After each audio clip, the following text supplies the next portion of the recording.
রমনা পার্কের আজকে বৈশাখ উদযাপন হচ্ছে এইভাবে। রমনা এবং বৈশাখ একটার সাথে একটার মিল আছে।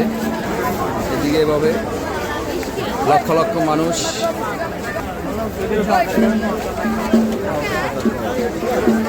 আমরা এখন দুপুরবেলা দেখি ফান্তা ইলিশ খাবো রমনা পার্কের বটমূলে।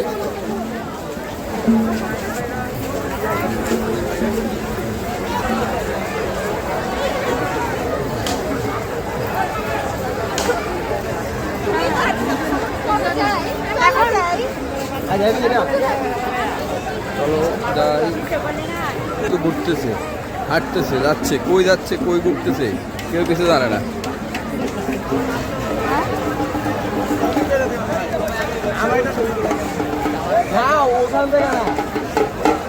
ঘুরতেছে এলাকার মধ্যে